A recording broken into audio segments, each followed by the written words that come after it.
This TwinPetes Investing podcast is brought to you in association with SharePad from ShareScope, the UK's #1 investment data and analysis software for private investors and traders. Visit sharescope.co.uk and discover the advantage.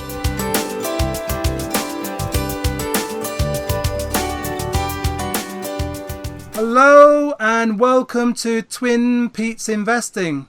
My name is Peter Higgins. You can find me at Conkers3, and I'm here with my good colleague Peter at Wheelie Dealer on Twitter. This is TwinPetes Investing podcast number 40, and it's our very first that we're recording in 2021. So welcome to 2021, people. I hope that you're all in good health. I hope that you had a good Christmas and a reasonably good New Year. I know we're all up and down the country and around the world in various different states of lockdown, but you know, as long as you've got some people around you that can shower you with a bit of love, I hope that you're okay. Pete, how are you, mate? Let me say I'm on the mend. I'm getting better.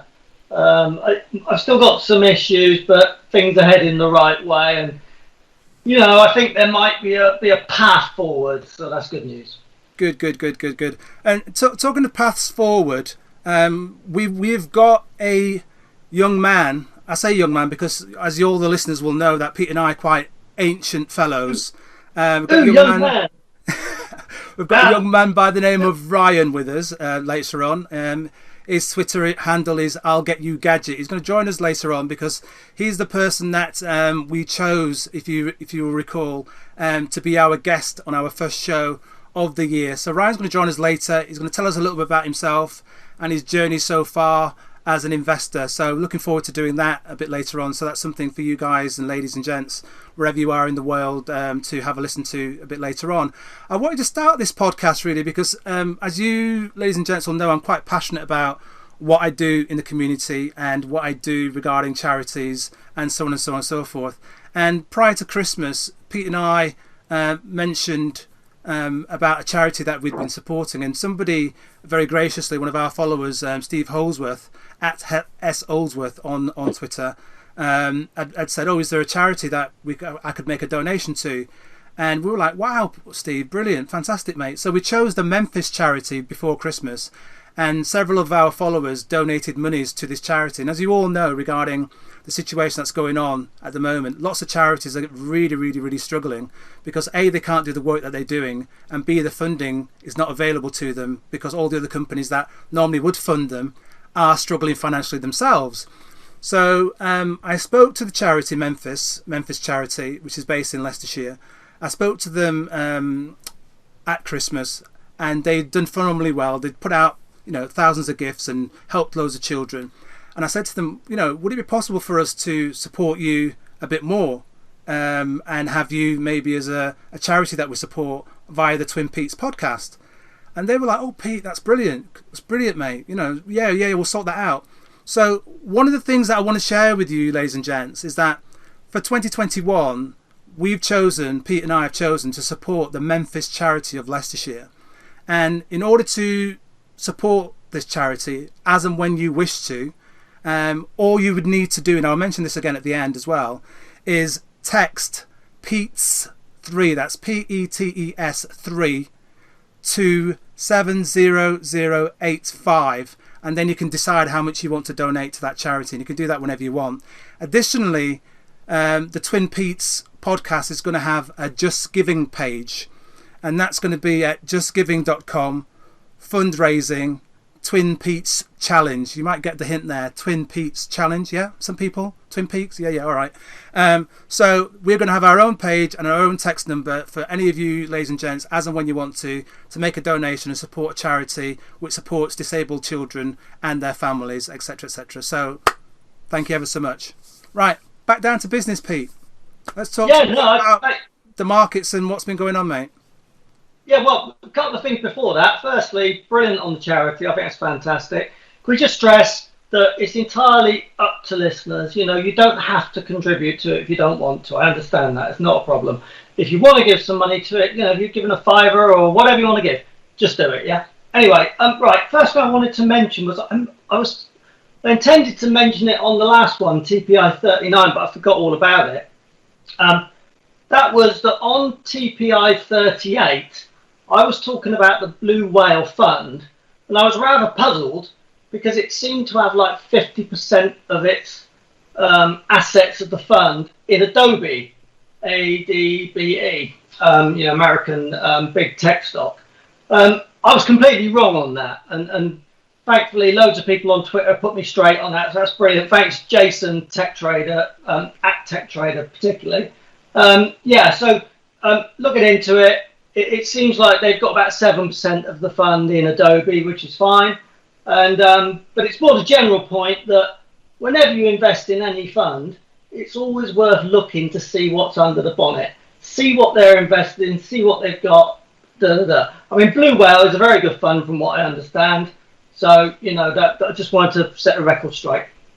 No, I think that's a good point. I think it's very important. I mean, we have these issues with the amount of information that's out there, and invariably what happens, and I think this is what happened with Pete on this occasion, is that you've got so much information you're looking at any one time, and sometimes we end up marrying two things together and getting three. So that's just an error on our part. So apologies for that. And hopefully you guys have done your research on Blue Whale and made your own decisions. As we always say, do your own research. That's what Peter and I always advocate anyway. So yeah, it's good. So yeah, I mean, if anything, it shows just how easy it is to get the wrong end of the stick. And I picked that up from something I was reading, and but it just goes to show that whenever you come across something like that, it's good to query it. Great thing about Twitter is you put something like that out on Twitter. Before long, someone's jumped on it and said, well, no, that's wrong, which is brilliant, which is exactly what you need. Yeah, absolutely. Right, so where do you want to start, Pete? Which stocks have you got that you want to talk about, or topics you want to talk about? I mean, got plenty of stocks to cover. One thing really is just the sort of markets in general. Just how I think, I suspect most people listening, if they were invested, if they were heavily in cash, it would have been difficult, but I would imagine most people had a pretty good December, and the first week of January is just like shot out of the blocks like an absolute bullet, and I had a great week, and I'm sure you have, Pete, and but I just think I sort of get the sense that markets are consolidating a bit this week, because we're recording this on Wednesday, January the 13th, and I think this particular week we're in, there's a bit of consolidation going on because they shot up so much and now they're just sort of calming down a little bit. But I don't really see why this cannot continue for a bit. And if you look, that's from looking at the technical, the chart side of things. And if you look what's going on in the world, okay. In the UK particularly, there's all the issues around the virus and stuff. Obviously, it's very difficult, and the health service is really struggling. But there is this really good news on the vaccine, and as much as I hate to admit it, the government do seem to be doing something quite well for a change, in that the vaccine rollout does seem to be going pretty well. So you can see a situation in 6 weeks, 8 weeks, where most of the really vulnerable people will be vaccinated. So that, should reduce the risk of serious illness and the risk of death considerably. So that might enable them to start opening up a bit. I'm not as convinced. I'm hoping to see more improvement regarding the rollout of the vaccine. I want to see those numbers accelerating really regarding how many people get vaccinated, across the whole country. And what I'm hearing sometimes is that depending on where they've got the vaccines, people are having to travel miles, and you get a 10 o'clock appointment, and maybe, ordinarily with your GP you get a 10 o'clock appointment, you might be seen by 10:15, because of the delays of other people in front of you, blah blah blah. I'm hearing that some people are turning up at 10 o'clock, they're told to wait, and then they're told to get in a queue. And if they're lucky, they might get seen at 2 or 3 or 4 o'clock, depending on which hospitals or vaccination centres they've gone to. So, if you're in your 80s or 90s, depending on who's with you, some people can't sit around and wait around all that time. Plus the fact, do you take food with you? Do you take sandwiches? You're not expecting to go for a picnic, are you? You're meant to be in, out, and then moving on to the next person. So I just want to see these people get this thing organised so that we can see the numbers rising rapidly for people getting vaccinated. We need to get to some sort of normal quickly.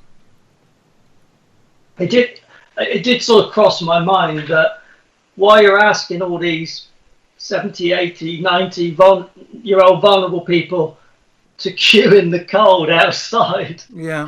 Before that, I was thinking, how many are going to die of a chill? You know what I mean? It struck me as very not the most wise idea. But I mean, I was listening to some stuff today. I think it was that Nadine Zahari? Is that it, the bloke?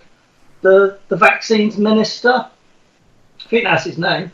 He used to be like head of YouGov or something. I think he might have set up YouGov, or he was a big player in YouGov. So he's obviously not a total idiot. But he was on it, and he was saying how they're still sticking to their target of what they want to achieve. I can't remember what the numbers were, but like to get, the top 2 tiers of their list of people to vaccine done by the end of February or something. And they say they're on target for that. I mean, they've missed so many targets before. Who knows? Yeah, I hope they reach those targets, Pete. I hope they accelerate it, and I hope that they safeguard the well-being of our key workers and nurses and etc. ASAP. Just get on with stuff. So that's my thoughts on it. I don't want to dwell on it too much. Let's talk. I want to start talking about some stocks, Pete. Yeah, because I'm conscious we need to get Ryan on here a bit later on. I think that we've talked about AO World before, but I want to talk about the home improvements retailer Kingfisher. We all know it via B&Q to Screwfix. Yeah. KGF, isn't it? Yeah, KGF, and they came out with some numbers. Yes, I think it was yesterday. I'm losing track of the days of the week now. It was Monday actually. They came out with some Q4 pre-close trading update, and I think that theme of people being at home and people then, titivating with their houses and doing things up and having, get bored, has continued from the summer all the way through, because their numbers were, I saw the Kingfisher numbers and I was like, wow, because Kingfisher has got a habit, B&Q have got a habit of coming up with really quite dull numbers regardless of the sheer scale of their footprint across the country and elsewhere. But they announced sales were up 17% for Q4, and like-for-like sales were up 12.6%, Pete. And demand across all markets were up 16%. So the theme of people being at home and doing stuff in their homes has gone really, really, really well. And in-store purchasing, click and collect, online. Screwfix obviously is online. A lot of that they can get online as well and delivered. But the thing that stuck out for me, which is I've not seen figures like this for anybody yet, Pete. E-commerce sales, Pete, plus 155.4%. Whoa. That to me, I was like, oh my gosh. Any sense of what proportion of Kingfisher sales is online before, sort of thing? Oh, before? I didn't. Because obviously, if it's coming from a low base, it's easier to get big growth, isn't it? Yeah, I mean that's a very, very good question. That's something to look into. Something definitely to look into. I'm just looking here on a like-for-like basis. It's just showing me 4 weeks to November here, Pete. Yeah. How much it's gone up. But I can't. I'm trying to find it how far it goes back. I can't see that detail, mate, as to what it was last year. Yeah, I have to go digging in. I was thinking about Kingfisher yesterday because I read those results.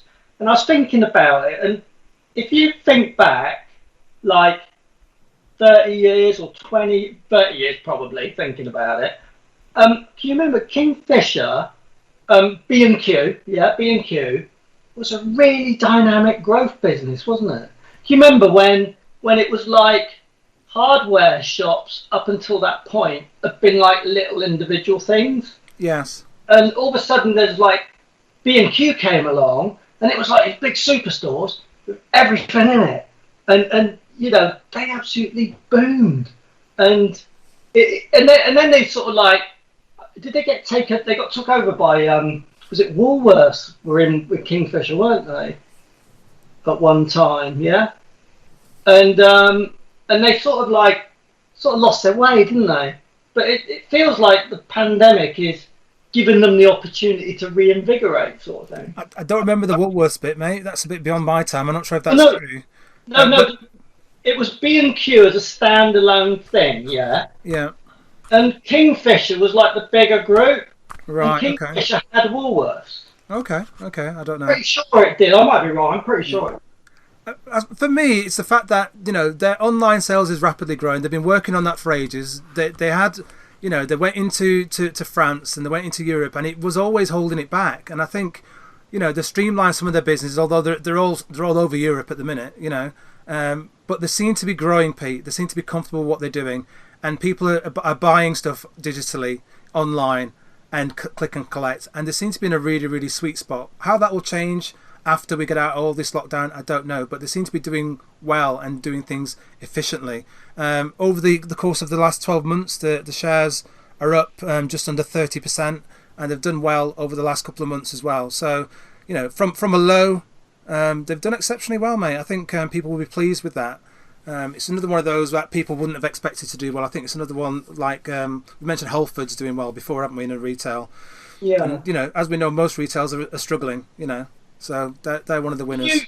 Have you got a sense of how much dividend yield there is and stuff like that? Dividend, let's have a little look. Got a feeling it has a bit, doesn't it?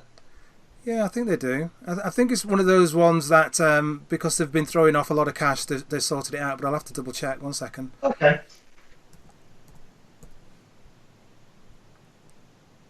And hopefully with these numbers as well, Pete, if they're doing okay, they might even increase it. Let's just have a look here. I'm looking here. They didn't pay a dividend all of last year, Pete. So the last time they paid a dividend was October 2019. So right. Whether or not that'll be something they reintroduce at some point would be nice. Yeah, because I'm pretty sure it used to have quite a juicy dividend. Yeah. I'm sure. Yeah. So, okay, that does sound an interesting one. What you got? Well, one thing I was just going to say as a general point, as I was talking about the markets earlier, I was chatting to my friend Michael at Shifting Shares yesterday. Yeah. Or like lots of people know him. And we both said the same thing, that it strikes us that actually there are a lot of stocks that look pretty good value and pretty interesting, which isn't what you'd expect really. You think the markets have rebounded so much, and yet I still feel there's a lot of good stocks out there. And I thought it's funny that Michael was saying basically the same thing. Okay, but have you got examples that you think are still looking good? Well, I'll tell you what, mate, a cracker. Franchise brands, FRAN. Now, I can't remember everything. They own Chips Away. I think I spoke about it on another podcast. They own Chips Away. They own, I don't know, some oven cleaning company, some dog walking company, all sorts of. It's basically an amalgamation of sort of like franchises, yeah? But they got some really good ones. And they had results, well, they had an update yesterday. It was good, it was good. And I think there's value there in that one. I don't hold it, I haven't got it. Okie dokie. And what's the share price done so far, Pete? Well, yesterday it absolutely jumped on the news. I think, from memory, because the thing is, FRAN IPO'd, let me look on my phone because that'll give me I'm looking at the ADBE app as I always do. Franchise brands, whiz, here we go. Right, well, yes, it's actually been on the market for 3 years, which surprises me because I thought it IPO'd like 2 years ago or something. Anyway, it had shot up as high as it says 153. It's now 101. It was 153 at its peak. Like I say, now it's down at 101. And at the moment, it's actually really interesting because at the moment, it's done that thing where it fell from the peak in March, like everything did. And then it's gone into that sideways wiggle that so many of them do. And I think the breakout level looks about 108, something like that. I think if it breaks out above 108, you'll see it run. It will go up quickly, sort of thing. So I think that looks really interesting. Okay, I'm just looking at it now, and one of my concerns with it, Pete, it's one of those stocks that doesn't seem to get much volume with regards to people buying it. It's quite a low one. AIM stock, market cap, what is it, 100 mil market cap? Yeah, I think it's fairly, it's not going to be the most liquid thing on earth. I think you're right to say that. But, this is the thing, isn't it? It's like quite often the reward for taking on liquidity risk is pretty good. So like a lot of these stocks that are very illiquid, but they're quality companies. I'm not talking about the oil and gas stocks that are 1 pence and totally illiquid. I'm talking about quality stocks that are a bit illiquid. They're the ones you can often get flipping good gains on. Okie dokie.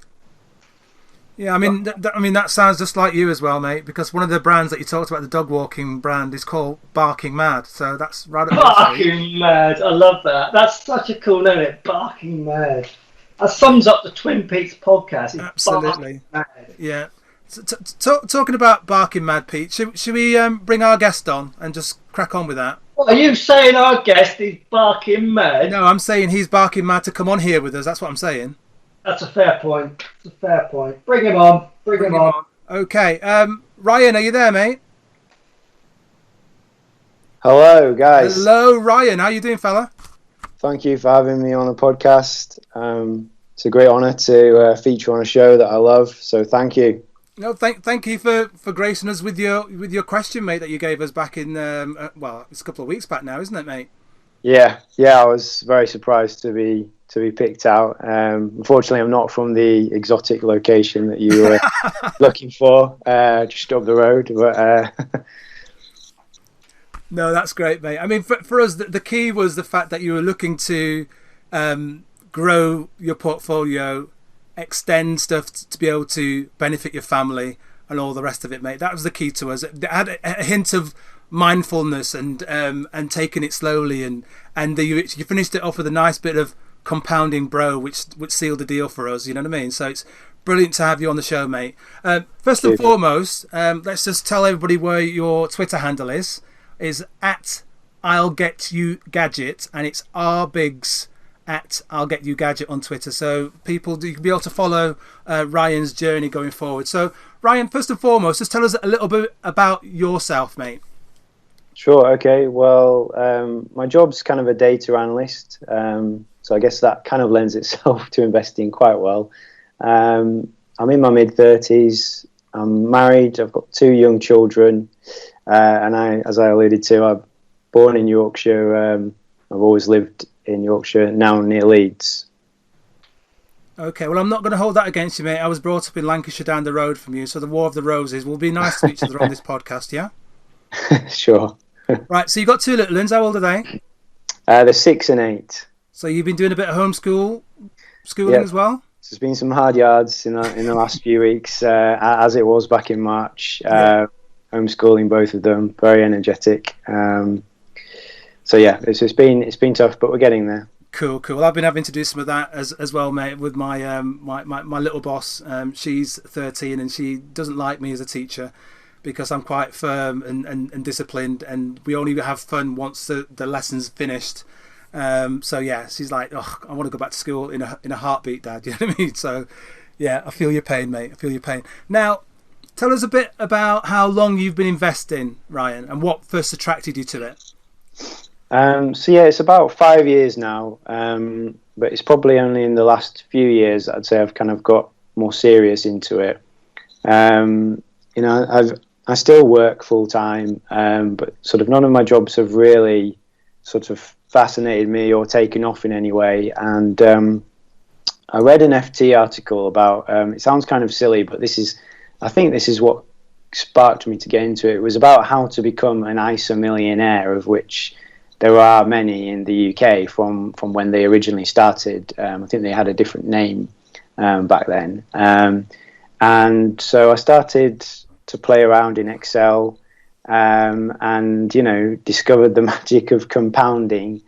And there was also a lot in the press at the time about the FIRE movement, the financial independence, retire early type of thing. And I kind of calculated in Excel that if I could get this sort of lump sum together and I could cut back on what I was earning, then actually I could become a millionaire, which was kind of how it all started.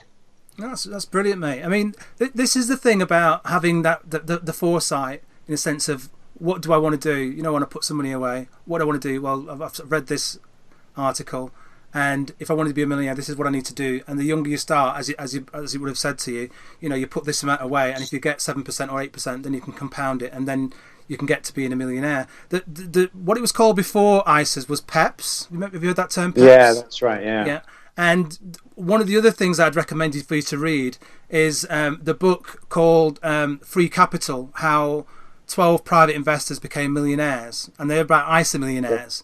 So it's Free Capital, and it's by a chap called Guy Thomas, and I believe he doesn't live that far away from myself in Leicestershire as well. So that's another book I'd recommend that you have a look at, because it tells you about all the different sort of types of investors that have become millionaires and what they've done to get their investments to that sort of level.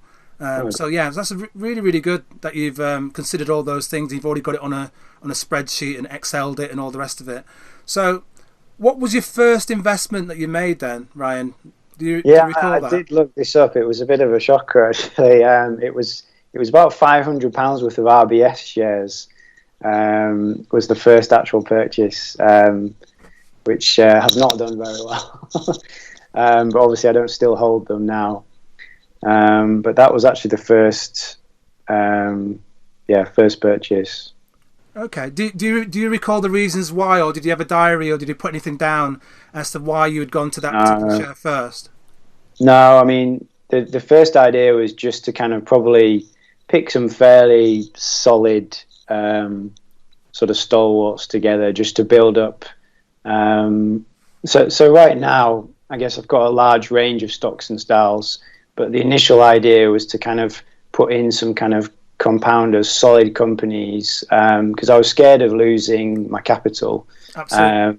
And along the way, especially at the beginning, I've lost chunks of capital, and I didn't want that to happen again. And so what I've ended up with now is a kind of core engine of the portfolio, which is full of kind of compounders, stalwarts, and kind of also investment trusts, passive ETFs.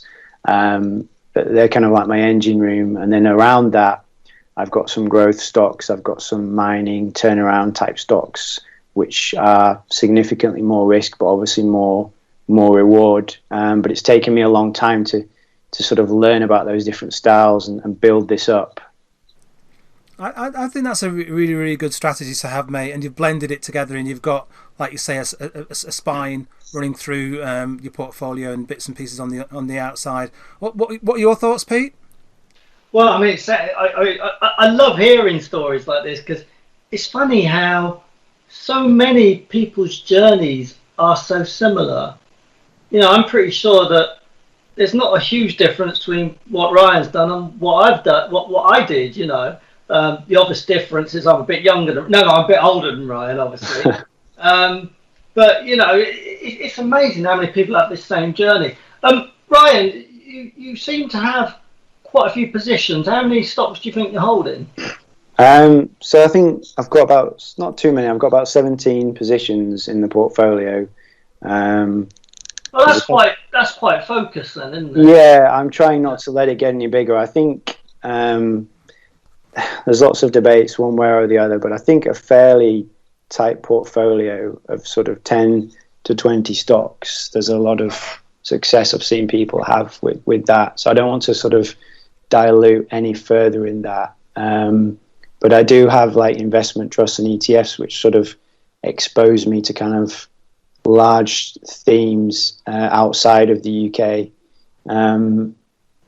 So it's not like 17 individual positions as such. So that's interesting, because I think because you're young, that's a massive advantage. and because you've got a full-time job anyway, you can sort of take on a little bit more risk in having 17 stocks, because obviously the more concentrated your portfolio, the more risk you're taking. Whereas I myself, I've got like billions of stocks because I don't have another job. I can't afford to destroy my capital. So I'm fairly risk averse. Yeah. What sort of returns are you looking to make? Because you've done all your Excel spreadsheets and your comparison. What would you like to make per year, sort of thing? Yeah, I mean, it depends on how much I can put in as capital investments, but I mean, as percentage, yeah. Yeah. So what I've been working off is a 15% return per annum, which is quite kind of high versus what a lot of the kind of literature suggests. But I think when you look at private investors and how they're doing, and if you do spend time on this, I think it's certainly achievable. Maybe not on a year after year basis, but over a 5 to 10 year average, I'm looking for more than 15%. So I think that's not wide of the mark. I mean, I myself on loads of stocks try to achieve 10% a year, and I have been doing that kind of number for like a very long time. What I would like to do is to push it up to 11 or 12%, which I will be trying to do. But I think because you've only got 17 stocks, I think 15% is very achievable as long as you stick to quality, keep your head around you, run your winners, this kind of stuff. I think it's absolutely doable. I've got to agree with that as well, Pete. I think that's a pretty good goal to go for. And you're talking about the compounding of it. You'd be looking to double the portfolio, excluding what you add as capital every 5 years, or just under every 5 years. So that to me is pretty fantastic if you can manage that. I was going to ask, you talked about themes, Ryan, regarding what you have in the portfolio. Yeah. What's your main theme, do you think, if you look across your portfolio of 17 in ETFs? Yeah. What are you in? Are you in tech? Are you in oil? Are you in insurance? Yes. What do you think it is? So I mean, last year actually in 2020, it's the first time that I used SharePad to actually track my returns in more detail. I hadn't been tracking it as precisely, so I actually achieved just shy of a 24% return last year. Brilliant, well done, mate. So I had a great year, but I don't think that's probably that level's achievable on an ongoing basis. But so I had positions in mining. So I kind of like early on in the year, I'd kind of picked up on this whole sort of commodity super cycle thing, kind of build back better theme, and I kind of bought into that quite heavily. So positions in Sylvania Platinum, SLP, BlackRock Worldwide Mining Trust were my kind of top performers, although SLP was a very difficult stock to hold. It was extremely volatile earlier in the year, and sort of going through COVID on that stock was, I actually came out of the stock and ended up going back into it again. So I missed out on some of the return, but still it became my biggest winner overall. So that's a lesson about not being afraid to go back into a stock, I guess. There was also things in there like Polar Capital Holdings and Paychecks that I kind of picked up. Oakley Capital Investments as well, private equity tech firm. So all of those were kind of picked up at valuations that I thought were very low. I essentially scrambled together, I guess, the old kind of Warren Buffett thing about being greedy when others were fearful. I felt quite confident in March, April time, when sort of a lot of people were running for the hills. I was just scrambling to get as much cash together as I could because I knew it was an amazing opportunity to buy in at incredibly low prices. So getting access to capital was my main problem. No, I think that's brilliant. I love what you've said there, Ryan, because Pete and I on this podcast have had so many conversations about having cash, and we did a podcast about is cash king, because you know what, in March and April when everyone was running for the hills, as you say, having that sort of physical makeup and the psychology of fear won't get the better of me, and the availability of cash to deploy. Some people made some significant purchases that were brave enough in March and April, And I'm looking at the Sylvanian Platinum for an instance that you talked about there. You know, he was sitting at plus 60 pence in Feb, 63 pence, rolled all the way down to around 27, 29 pence. Yeah. And as of today, it's sitting at 98.4. So anyone that was brave enough to think, you know what, this is a ridiculous value, you know, they'd have been thinking, you know what, if I'm buying it at 27 pence and it gets back to normality, it's going back to 60 pence, I'll double my money, right? It's now exceeded that, as you've said, you know, it's gone from 27 all the way to 98, 99. So for those that bought at the lows, they've almost four-bagged that particular investment if you were able to call the lows. But even buying it at 30 pence, you've trebled your investment. It's a very interesting stock to look at, and I wouldn't go into it all now, but it's actually more of a play on rhodium despite its name. And if you look at the rhodium price at the moment, it is through the roof. It's about $20,000 per ounce, and it's heavily used in catalytic converters, which obviously China and India, with the regulations that are coming in soon, there's going to be immense demand for that rhodium. You make a very good point there, mate, regarding that. And this is what I've been saying for a long time about, look at what's going on away from the stock market, look at what's going on around the world regarding all this, that and the other. And sometimes that gives you the thread as to why that makes a really good investment. I'm not just looking just at the share price and the fact it's a miner. You know, I'm loath to buy miners, if I'm honest, Ryan. I very rarely go near them, and most of the time, and I've spoken about it on this podcast a couple of times, I tend to buy miners just to donate money to the stock market.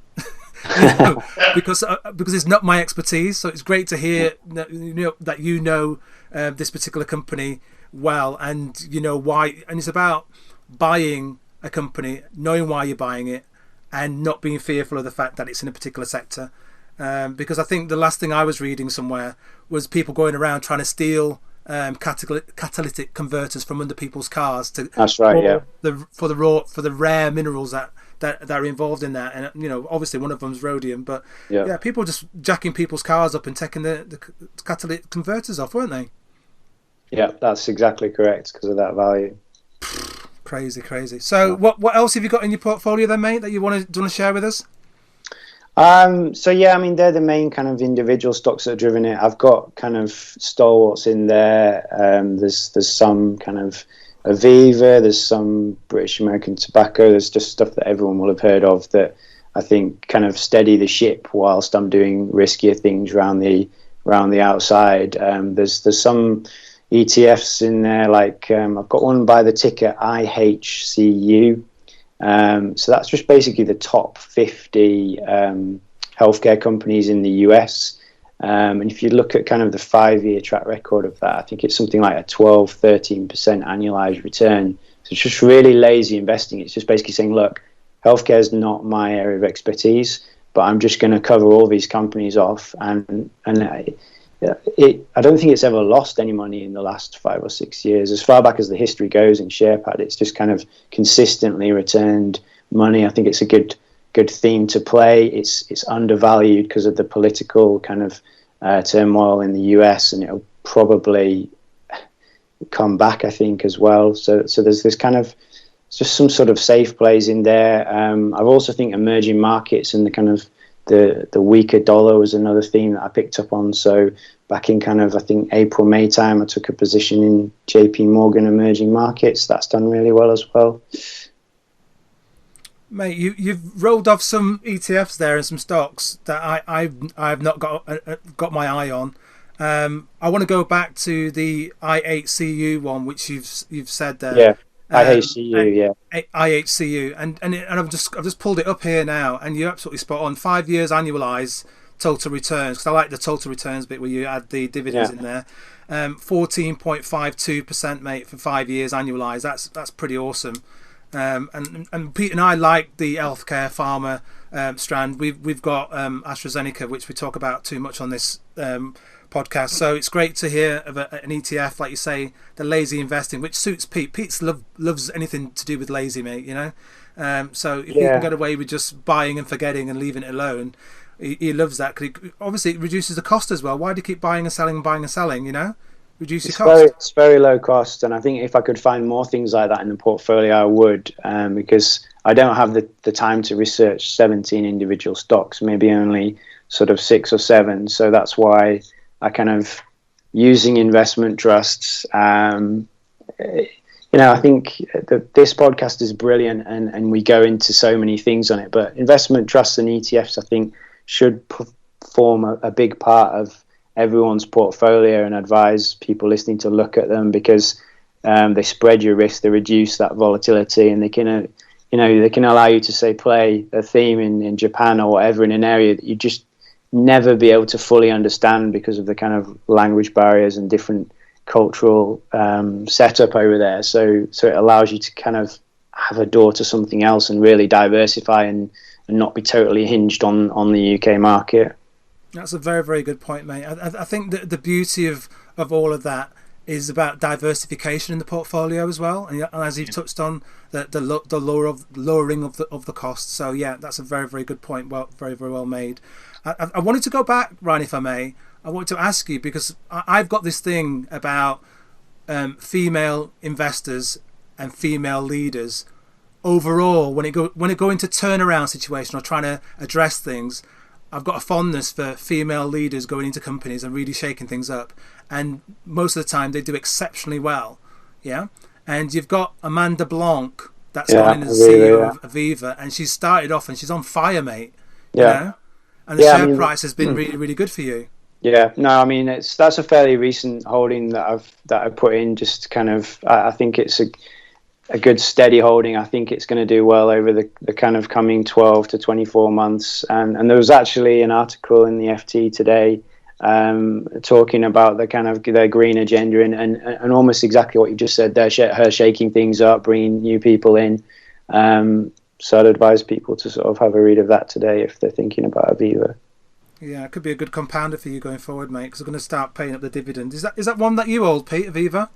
Yeah, I've got Aviva, and as you say, I think it's expected to pay a reasonable dividend next year as well, like 5-6%. I think it's about 6%. Yeah. So, yeah, nice meaty one. So it's like you've got the potential for capital gain, and you're getting a flipping big income as you're going along. So that's the sort of stocks I absolutely love.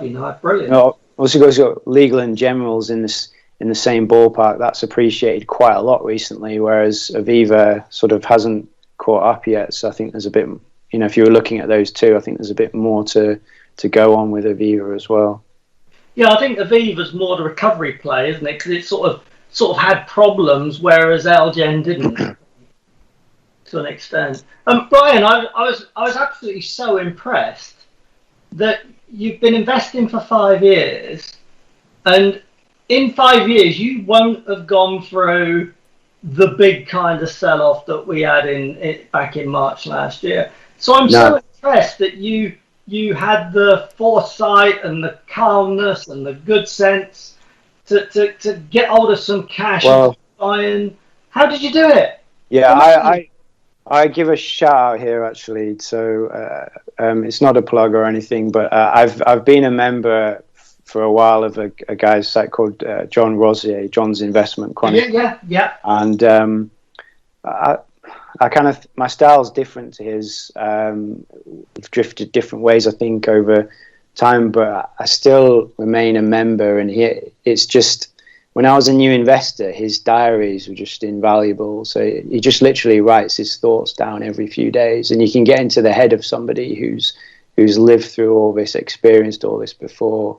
And so from his diaries, it gave me the confidence to kind of, when, you had like really top investors coming on and saying, I'm scared, I don't know what's going on. I'm just, I think I watched a Pie World interview with Richard Leonard, and he was saying, I was scared, I was just running for the hills, I was going to cash.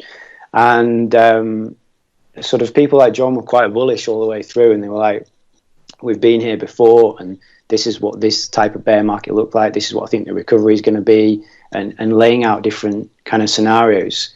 And so kind of, it wasn't just him, but certainly he was one of the main people I was reading that gave me confidence that actually this is this is like a once in a decade opportunity for me. I need to physically get as much capital and cash as I can together, because it's an opportunity to make big returns. I mean, it'll probably be decades before we get something like this again, maybe, when we can look back. And I mean, some of the share prices were just ridiculous down in March and April.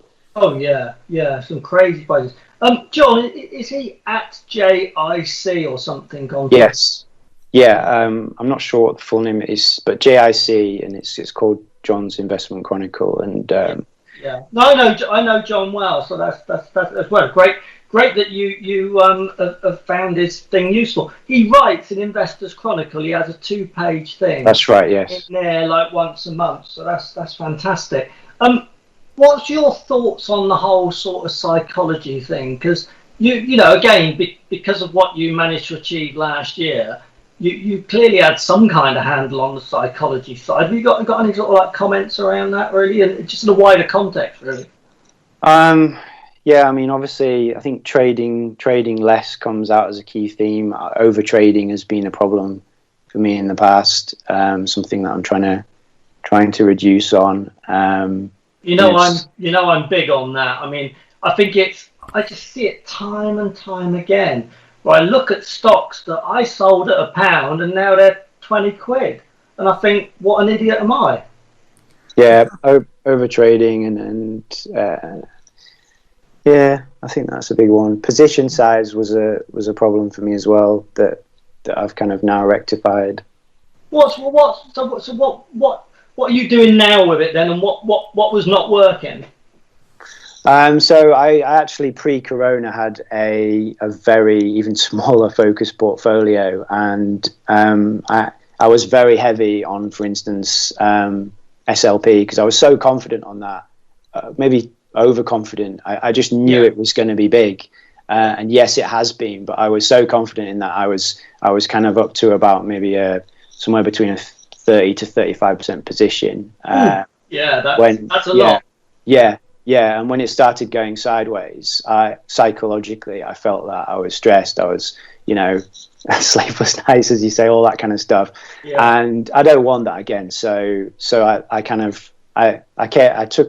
diversified out of the position. I quickly went back in with quite a lot, but I think I'm now about 12, 13% position, which I'm quite comfortable kind of with that, and even going up a little bit higher. But certainly not having a few small, really heavy positions. I don't want to be in that position again, because the unexpected can happen. And I mean, one that actually shocked me earlier this year was SAP, the German company. That's kind of I've always thought of that as a really big kind of stalwart, steady the ship type stock, and it just lost 20% in one day because it wasn't growing into its cloud environment as quickly. And I just think, if you get big, massive companies like that just losing 20% in a day, you can think you're in the safest thing and have a big position in it, but it can happen to anything. Going back to what you were saying earlier, mate, and talking about SAP as well, what invariably happens with these companies, especially behemoth companies, is I think some of them become complacent. But I think regarding what happened with SAP, is that when we had the whole shutdown, a lot of the companies that were going to make renewals and upgrade their software decided to just put everything on hold. Yeah, so all this enterprise software that normally, at the beginning of 2020, where the new financial year was kicking off, they'd be buying more software, updating their software, and so on and so forth. Lockdown happened. Lots of companies decided, whoa, you know what I mean? And that's how they got impacted. But so that's always got to be mindful of the behemoths in any sector. If they have a major issue across the world, they are going to be impacted, Ryan. So yeah, you've got to be prepared for that. Going back to John Rosier, he also appears occasionally on the podcast with John Newman and Phil Oakley on their Alpha podcasts on Investors Chronicle. Yeah. Yes. And for those that listen to Ryan, you can find John JIC at John Rosier on Twitter, and he's very, very well established. I've interviewed him historically, and there's an interview of him and about his investing journey at the Conkers 3 website. and he's a fantastic guy. And that diary, I do believe, is read by lots and lots of people, because I think the beauty of it is that he talks about everything, as you said, Ryan, warts and all. So he gives the good, the bad, and the indifferent. And I don't think there's enough of that across social media and across, you know, the area that we research all the time. People always talk about the bullish sort of nature of things and how great things are going, but it's good to have someone telling it like it is. He's very professional, very humble. He just comes across as an incredibly nice guy, and what he does as well, for people who don't know, is whenever he makes a trade, he emails people within 15 minutes of making a trade. So it's not like a number of publications, because when I was obviously starting out and new to all this, you're trying to find somebody to kind of guide you and help you through these things. But it wasn't something like a newsletter that comes out once a week where all the trades have been already made, or it's not a real portfolio. It's real, and it's real time what he's doing. So yeah, worth checking out. Right. One final question, mate, and then Pete and I are going to do something a little bit slightly different. I wanted to ask you mentioned, you know, obviously at the beginning of it, you'd read the FT article and How to Be a Millionaire. What are your actual goals? Because you say you're in your 30s, you could be investing for the next 30 years. You mentioned in the reply to us that you're looking to compound and look after your family. What are your actual goals, mate? Yeah, so I guess I haven't really thought. I want to become a nicer millionaire, which sounds silly, but that's kind of the goal. Hasn't changed. Does not sound silly. The goal hasn't changed from that original article. I'm still on track with my plan, and I think I started too late. Anybody who's in their 20s listening to this, just get a lump sum together now and start saving a good chunk of your money every year, and you know, you won't have to be in sort of wage slavery for your whole life. So I'm hoping to become a millionaire. I'd originally estimated to do it by the time I was about 55, but I think I'm down to about 52 now. So I've obviously done a little bit better than I started out, but that's the plan anyway. And then I need to do something with all the money, something productive. Brilliant. Believe you me, mate, you've got 2 kids there. They'll look after your money for you, mate. Certainly will. That's brilliant. Now, I've finished my questions. Pete, do you want to close with anything with Ryan? I just want to say thanks for coming on, Ryan. I mean, you know, your original tweet that responded to what we put out was bang on. You know, you've absolutely hit the nail on the head. And I think you've been a brilliant guy to interview. I've been absolutely enthralled sat here listening to it. So well done, mate, and you're an inspiration to to any younger listeners are going to be so inspired by what they're hearing. I think all of our listeners will be inspired, Ryan. So thank you ever so much, mate. Thank you very much for having me on. It's been a real honour. Thank you. Right, thank you, chat. We'll say goodbye to Ryan now. Ryan, thank you ever so much, and all the best to Leeds. And we'll see you on Twitter at some point in the future, mate. Take care, yeah? God bless. Cheers. Thank you. Bye. Bye-bye. Yeah. Wow, Pete. That's great, wasn't it? What do you make of that? I loved it. I thought it was brilliant. I'm so impressed by what he's doing. I just think he's a guy who's recognised quite young in life what is achievable. He's got the good sense to have a core and satellite kind of approach. He's realised about position sizes. He's obviously got a handle on his psychology, and he timed it well with buying fairly near the bottom and whatever. I'm just so impressed. I mean, you never know when you send out a tweet saying, you know, you want to come on the show, you never know who's going to turn up. And I think he's brilliant. Loved it. Pete, I don't know who's going to turn up each week. I'll get you on the show. Dear mate. You don't know which wheelie dealer it's going Absolutely, to be. Mate. No, Pete, mate, I was sat here thinking, crikey, I think we might have the 3-way every week with Ryan. You know what I mean? Oh, mate, honestly, I'd definitely have him on again. Definitely. That's fantastic. No, that's absolutely phenomenal, mate. I'm chuffed to bits that we agreed to do that. And, you know, for Ryan, mate, big you up. That was absolutely phenomenal to come on here. The thing that he didn't share with you guys, and I know he won't mind me saying this, and you may not have sensed it with Ryan during the, I don't know what it was, 20 odd minutes, 30 minutes that he was talking, is that Ryan is in fact, and he said this to me when we spoke a few days ago, he's a bit of an introvert, he's a bit shy. So he's done ever so well to just keep his composure and to share his information and tell us a little bit of his journey. So well proud, well chuffed, well pleased. Thanks again, Ryan. Magic. Okay, Wheelie, what else you got, mate? I'll tell you what, mate. I need a favour off you. Okay, we're 55 minutes in. Don't make it a biggie. Right. I've been buying a couple of stocks in my sort of normal portfolio, yeah. Okay. And if people go on my website, go to so it's www.wheeliedealer.weebly.com. Go to trades page. It's all on there. Anyway, that's not what I'm interested in.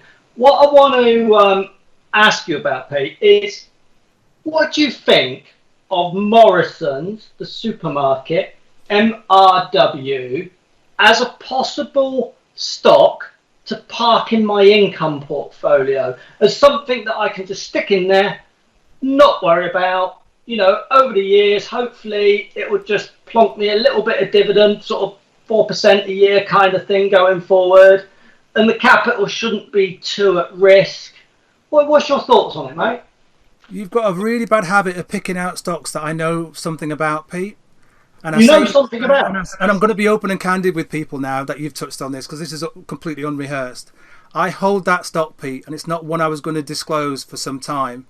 And the reason why I hold that stock is because of Amazon. I believe at some point in the not too distant future that Amazon might well come along and bloody buy Morrison's. Wow. Yeah. So it's got a dividend around 3.7%. They've come out with cracking numbers over Christmas. I bought it late last year. Today they've come out, being the first retailer to come out and say they're going to increase the minimum wage to £10. They were the first companies to come out and say anyone that's coming into our store or tried to come in our store without a mask on isn't coming in. I go into my Tesco's and people are there without masks. I'm like, what's the score here? I can't see a badge. I can't see something to say why they shouldn't have a mask on. I want to feel safe doing my shopping. Thank you very much. So hopefully the retailers will follow them through that and ban people coming in the store without masks and make sure everyone feels safe enough to do the shopping. But it's one of those companies, Pete. It's just gone nowhere for so long. And I think with this online stuff and the I forget the name of it now because you caught me out. I didn't know we were going to talk about it. They've been doing this thing where they do home deliveries, I think it's essential home goods or something like that, with basic items. Yeah, Amazon Essentials, isn't it, or something? Yeah, home essentials. They've been doing that as well, and that's gone really, really, really, really well. But it's one of them that just keeps disappointing, and I'm hoping that this move online and they're forcing them down this route and Amazon coming on logistically to help them, I'm hoping that this will be the catalyst for them in 2021 to get the share price back above £2, and at the same time paying a divvy at the time when I bought it nearer to 4%. I don't know where it will go, Pete. I don't know whether they'll come out again in another couple of months going because they've been very, very inconsistent over the past 5 years. But your question was buy, park, forget. Yeah. I don't see that. Maybe that's me being biased. I don't know, but I don't like retailers, Pete. I don't like them because the margins are low. I don't like them because people are fickle in a sense of there'll be a Morrison shopper 1 minute, there'll be an Asda shopper next, there'll be Tesco shop, and they'll go to Lidl. So, and everything's getting eaten by online. So the fact they've got an online presence gives them gives them hope. But everyone has to be online now anyway, don't they? Yeah, I mean, I was sort of trying to view it in the context. Because when I buy a stock, I like to obviously think about the stock itself, but I also like to think, how does it fit in the rest of my portfolio? And in my income portfolio, I used to have Sainsbury's because I like the idea of having a grocer because it's sort of like boring and people have to eat and all those kind of good things. So I sort of think from a diversification and spreading my risk point of view, having Morrison's part there, or having a supermarket of some sort, would probably fit quite well with the diversity. And go on. No, sorry, I think you're spot on there. I mean, but just to put this in context, Pete, you've bought it. I bought it before Christmas, right? Ryan's bought. I haven't bought it yet. Yeah, Ryan's got something that's relatively staid, simple, lazy. He's opted for IHCU ETF. Right, total returns 14.54 if I remember that rightly from what he said. Right, yeah. More over 5 years, Pete, compounding. Okay, so every 5 years or so, or thereabouts, Ryan's doubling his money. yeah, having that ETF. The total returns for Morrison's, Pete, is 6.53 annualized over 5 years. It's less than half of what Ryan's getting for IHCU. Yeah, it's a good point. I mean, I think in terms of what I'm after for an income portfolio, I'm quite happy with a plodder.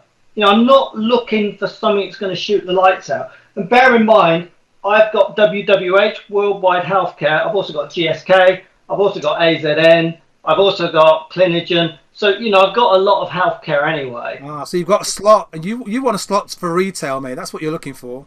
Well, no, it's not that. It's more a slot for a grocer. A grocer. It's a specific thing. It's that food. To be honest with you, I wouldn't want any old retailer in my income portfolio because I think they're just too cyclical. Right. Okay. That's my thinking anyway. I don't know. I mean, I'm up to 13 stocks in my income portfolio. Ultimately, I want to take it to 15, and I was just trying to think what would be good stocks for those final 2 slots, you know? Yeah, well, like you say, I hold that one. It's not a recommendation, folks. It's not a tip. It's just one I'm always looking at the big, as wide a picture as possible, and it may not roll out the way that I think it will. But my view is that if Amazon want some hubs, then you know the partnership they've got could develop into more than that, and that's the way I see it. I'm not in it for the 6.5 whatever percentage per year annualized, Pete. I'm looking for a eventual takeover or some sort of bigger relationship than that. Yeah. Well, I guess remember that Amazon bought Whole Foods in the US, yeah? Yeah. So they bought some brick. So that's what I saw, and that's what I'm thinking. Well, I guess where I'm coming from is that primarily I'm thinking for my income portfolio, but if it's taken over by Amazon, that's a bonus. Yeah, that's why I'm absolutely. thinking about it. Okay, did you say you had another one? Yeah, I'll tell you what, I'll throw this one in. I don't hold it, it's not one I've got. Let's hope I don't hold it then, yeah? Oh, yeah, that'd be typical, wouldn't it? GAMA Communications. Never looked at it. Go on, carry on. GAMA. Now, people with quite good memories who've been around a while, you'll probably remember this, Pete. Not saying you've been around a while, mate. Yes, you are. Yes, you are, mate. Yes, you are. Yeah. Do you remember a thing called Vanco? BAKKOR? No, VANCO. And it was Vanco. Yeah, I think VAN was the EPIC code. Oh, Banco. Okay, I don't remember that one, mate. Well, anyway, GAMA reminds me of Vanco. I mean, that may not be a good comparison, but the thing with Vanco was it used to lease telephone lines from BT, and then it would resell them. So it was a reseller, yeah. Right. So I mean, I don't think GAMA necessarily does so much of that, but I think it does do some. But GAMA Communications does like everything. You know, your broadband, your phone, you know, all your IT sort of network telephony stuff, yeah, and your Zoom and whatever. But it's more for businesses, yeah. But if you look at what they've been, I mean, the chart just goes up and up and up. And I've been following this company for years, and I've never bought it because I've got Vodafone, I've got IOMart, IOM. I think I had some other telecom. So I haven't bought it myself, but I keep looking at it and thinking, actually, it'd be a flipping good stock to have. And what has really got me interested in it now is that it's expanding overseas. So it's going into Europe. I think it's in Germany, and I think it's in another country. But if they can do similar in Europe as to what they've done in the UK, there's a massive growth opportunity. Yeah, I mean, I'm just looking at it now, Pete, and like you say, they've done absolutely phenomenally well. Total returns annualized 5 years, Pete, 30.92%. That is absolutely phenomenal. Last year obviously was a difficult year for all stocks, and it went from where are we going here now? 14.50ish, thereabouts, Pete. 14.60 went all the way down to £9.70, so sub £10, and it's currently sitting just above £16 at £16.20. Pays a tiny little yield, so you get a little Brucey bonus there as and when those come around. And the last was it a trading update or trading update was on Monday and slightly ahead, was it? Slightly ahead of the range forecast. Yeah. So they're doing well despite all the COVID implications and restrictions and all the rest of it. As you say, the corporates are still needing to do what they do, and they've got a bit of cash. So that's not bad. I think if you look at the PE rating, you would never call it cheap. But I think it's on a forward PE of probably 35 or something. It's certainly not cheap. Yeah. But it's one of those things where the growth is so strong and so sort of evident. I mean, you can see how it can keep growing, because you can see that if they just keep rolling out in Europe as they've done in UK, that the growth is going to come. So I think it's one that is well worth paying up for, and probably do pretty well on that, I would think. Okie dokie. No, I like that, mate. I like that. I think it's one of those, Pete, that you need to just keep an eye on and see what happens. And they're in that sort of hotspot where invariably my concern with a company like that in that sort of niche is that some overseas predator comes and goes, bosh, we'll have that. And it's another bit of UK tech or a UK company that gets taken out, unfortunately. Yeah, it's very true. Very true. I've got some other stocks if you want to hear any more, mate. So, give me another one. Another one. We're okay for a few more minutes. I don't want to go much longer. 106, Pete. 1 hour and 6 minutes in. Yeah, well, I'm spoiled for choice, mate, but I'm going to hit you with more of a sector one, yeah. Okay. And that is, I've been fascinated, or I've been focusing on the updates and the results from recruitment companies, because I've seen it so many times where recruitment companies, the shares really start to rock once there's evidence that they're improved, that the environment's improving for them. Yeah. Yeah. And this week we've had Michael Page, PAGE. We've had Robert Walters Associates, RWA. They've both come out with updates or results, and both of them said it is improving. I mean, it's still bad. Don't get me wrong, it's still a difficult environment for recruiters, but the situation is improving. And I think with the vaccine rollouts and all the rest of it, going forward in 2021, I think it could be a good place to have your money in recruiters. I've got shares in EMR, Empresario, which is quite a high risk one because it's small, but it's an interesting sector. Okay, I like the sound of that, mate. I mean, it's one of those almost a contrarian sort of bet for me, that, Pete, because I always say, do your research and get in early, and then let these things unfold when the catalysts arrive. But you know what? You mentioning recruitment at a time of lockdown, I'm a bit like, ooh, you know what I mean? Because for me, I forget what the name of the company is now. There's a recruiter that focuses on people like Ryan, who are analysts and tech and this and the other. All those individuals can work from home, can't they? That's S3, isn't it? S3, that's the one, mate. Was it STHR? So if I was looking down that space, Pete, I'd be going for that particular one, knowing full well that companies need more and more of these people, and more, I say more and more. Lots of people at the moment are working from home, and if the lockdown, extends, beyond March, April, then so on. So I'd choose S3 in that space if I was looking in that space, Pete. Oh, sorry, it's STEM is the epic for that. There's 3. But, right. Okay. But no, well, actually, looking at the chart of STEM, it's recovered probably more than the other recruiters because of what it's in.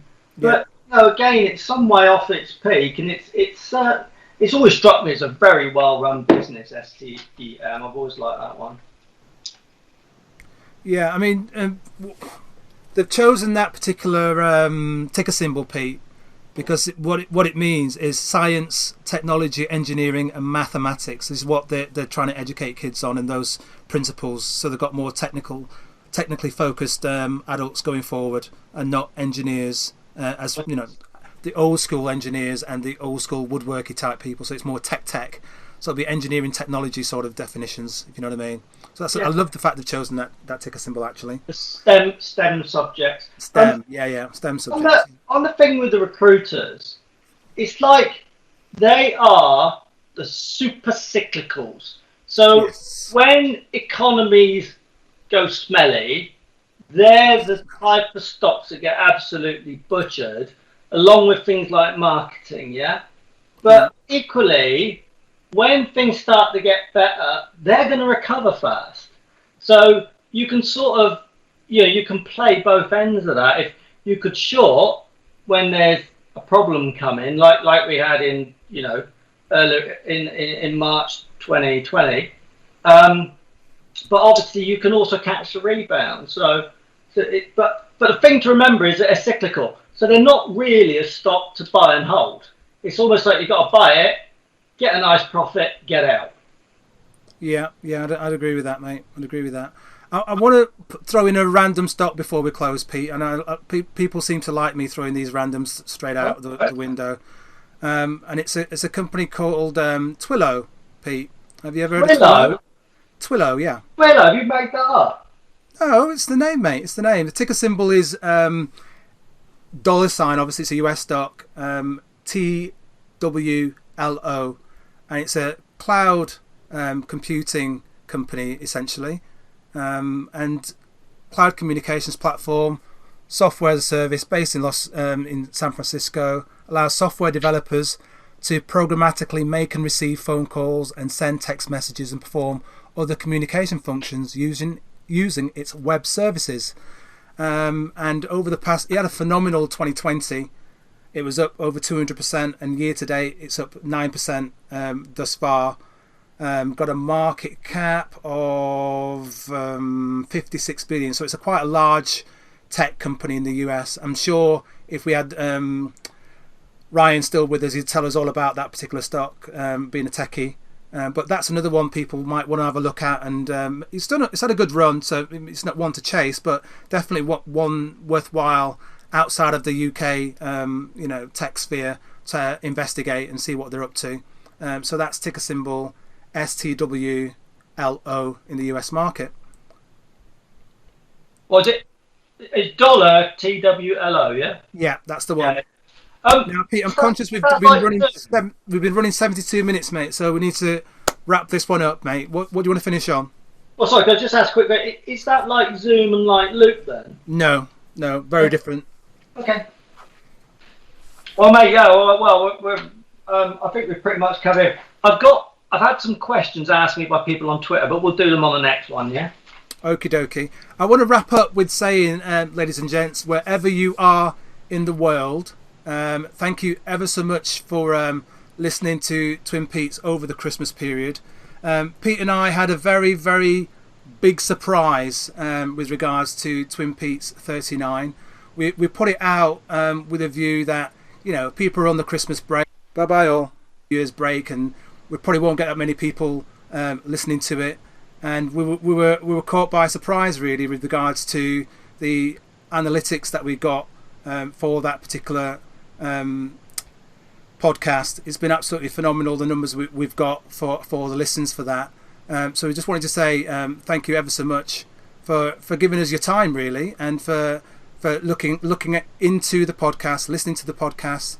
And wherever you are in the world, thank you ever so much, because we've been absolutely thrilled with the feedback we've got and the listens that we've had from all over the place. So thank you, guys and ladies, wherever you are.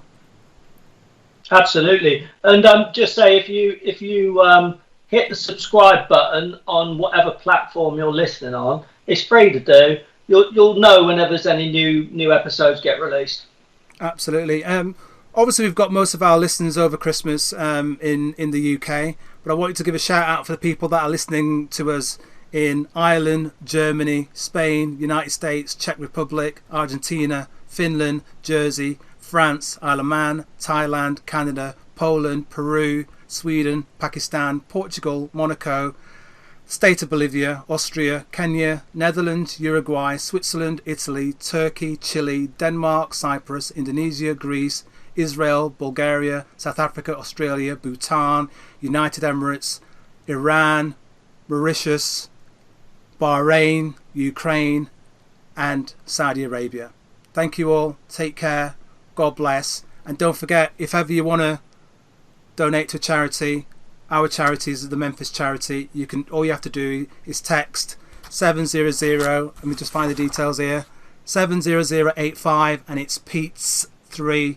And we're also going to have a Just Giving page fundraising TwinPetes challenge, and I'll put that on the social media as well, so you can all see it, and it'll be on the website when I post it as well. But most than anything else that I've got to say is just look after yourselves, take care, keep safe, and if you can do anything in the community, you can do anything to help somebody else, please do so, because we're at winter now for us that are in the UK, and it's freezing, and I'm trying to do my level best as much as possible that I can for the people that are homeless. There's lots of people on the streets, because you know what?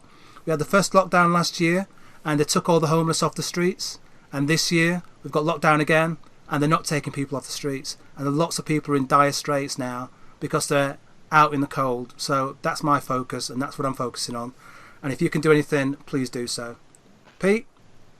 Brilliant. Thanks. And it was great you reading out the United Colours of TwinPetes Investing. Brilliant.